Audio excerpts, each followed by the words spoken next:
दो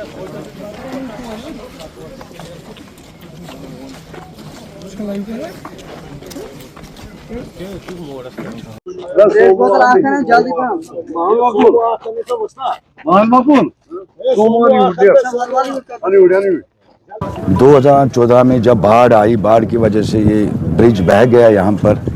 फिर महबूबा जी यहाँ पर आई, उसने बोला हम इस ब्रिज पर काम करेंगे। 2015-16 में काम नहीं हुआ। फिर जब मैं भी डिस्ट्रिक्ट प्रेसिडेंट बना, हमारा सीनियर लीडर जो अरशीद अहमद भट्ट साहब है, कंटेस्ट कैंडिडेट है राजपुरा कॉन्स्टिट्यूंसी से, बार बार हमने यही आवाज़ उठाई। आप लोगों को भी पता है बाखूबी, आप भी वाकफ़ है, मैंने भी एक दो दौरा यहाँ पर किया, अरशीद साहब ने किया, बार बार हमने यही आवाज़ उठाई। फिर मैंने एलजी साहब से टाइम लिया, अरशीद साहब ने एलजी साहब से टाइम लिया, हमने एलजी साहब से रिक्वेस्ट किया जो रोमू ब्रिज है, लोग वहाँ पर सफ़र कर रहे हैं, चाहे निवा का है, चाहे सतपकरन का, जहाँ भी लोग यहाँ पे राजपुरा कॉन्स्टिट्यूंसी से, पखरपुरा से ये लोग सफ़र कर रहे हैं। एलजी साहब और डीसी साहब ने उन्होंने आश्वासन हमें दे दिया इस ब्रिज पर काम ज़रूर हो जाएंगे।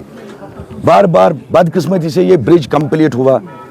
50 मीटर को इसको मैगडम नहीं है। जब कल शाम को अरशीद साहब ने मुझे कॉल किया, ये ब्रिज सील किया, लोगों को चलने नहीं दे रहा है। हम इसके खिलाफ नहीं है, चाहे ऑनरेबल एलजी साहब इसको इनाग्रेशन करे, सीएम साहब करे, कंसर्न एमएलए साहब करे, हम उनके खिलाफ नहीं है। भारतीय जनता पार्टी का ये शौक नहीं है रिबन काटने के लिए। भारतीय जनता पार्टी का यही शौक है डेवलपमेंट के लिए। भारतीय जनता पार्टी का यही है नारा, सबका साथ, सबका विश्वास, सबका विकास। हम विकास के साथ हैं। जब अरशीद साहब ने कल बोला ये, मुझे भी बहुत दुख हुआ। अगर ये ब्रिज कंप्लीट है, लोगों को चलने दीजिए। आप लोगों को इनाग्रेशन करना है, किसने रोका? रहा सवाल तानाशाही, आरएनबी डिपार्टमेंट तानाशाही करेंगे किसी के कहने पर। ये तानाशाही भारतीय जनता पार्टी बर्दाश्त करने वाली नहीं है।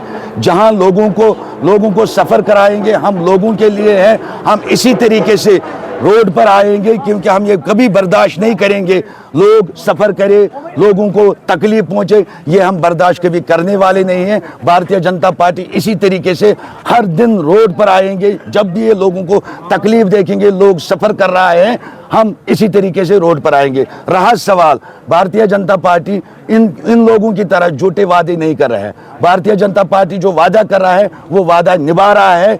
ये इन लोगों को उन चीज़ों को जवाब दीजिए जो अपनी मैनिफेस्टो में रखा। 200 यूनिट पावर, 12 गैस सिलेंडर, पानी, कहाँ है वो वादे?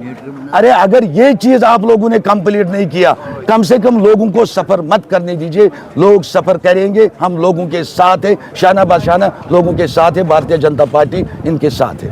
स्टडिंग फ्लड की वजह से यहाँ जो कनेक्टिविटी जो ख़त्म हुई थी, उसके बाद 2016 में महबूबा जी ने इसकी फाउंडेशन स्टोन डाली थी, लेकिन वो ड्रामेटिक थी। 2016 से आज तक इन 2 साल में ये काम मुकम्मल हुआ। हमारी यहाँ की एडमिनिस्ट्रेशन और एलजी एडमिनिस्ट्रेशन के मशकूर हैं कि ये बड़ा एक इलाका मुतासिर हुआ था इससे। लेकिन बदकिस्मती से पहले कुछ 2-3 हफ्ते से पहले यहाँ ट्रैफिक तो ठीक से चल रहा था, लेकिन अचानक से कहीं से कुछ बोले सियासी इंटरफेरेंस की वजह से ट्रैफिक को रोका गया कि नहीं कुछ इनाग्रेशन, ऐसा कुछ हमारे नोट्स में आया। लेकिन एक बड़ी बदकिस्मती है, अगर 14-15 साल के बाद लोगों को रिलीफ मिल रहा है, अचानक से ये कनेक्टिविटी क्यों बंद की जा रही? अगर इनाग्रेशन ही करनी चाहिए हमारे ऑनरेबल एलजी साहब को या हमारे ऑनरेबल सीएम साहब को करें, हम उसके खिलाफ नहीं। लेकिन 50 मीटर का मैगडम नहीं है। अगर 1 किलोमीटर 1.5 किलोमीटर विदाउट मैगडम 15 साल से लोग चल रहे हैं। आज अगर 50 मीटर का मैगडम नहीं है, हम अप्रैल में करें, मई में करें, जून में करें, लेकिन लोगों को चलने दें, यही एक मुद्दा था। और हर जगह ऐसा कुछ सुनने में आ रहा है कि हमारे मेडिकल एड सेंटर मोरन में भी है, जहाँ ऑपरेशन हुआ था, हैंड ओवर टेकर भी होता, अचानक से वापस स्टाफ को लिया गया कि नहीं पहले इनाग्रेशन कर दें। हम यहाँ की पब्लिक अब इनाग्रेशन डिपेंडेंट नहीं है। इस सिकनेस को दूर करना है, इस कल्चर ऑफ इनाग्रेशन को दूर करने की ज़रूरत है। आवाम का पैसा है, कोई मिन्नत नहीं रख रहे हैं आवाम पे। यहाँ अगर 26 करोड़ का प्रोजेक्ट बने, लोगों की ये लोगों का पैसा है, किसी ने घर से नहीं लाया। अब अगर लोग इस पे चलना चाहते हैं, चलें, जब इनाग्रेशन करनी है वो करें।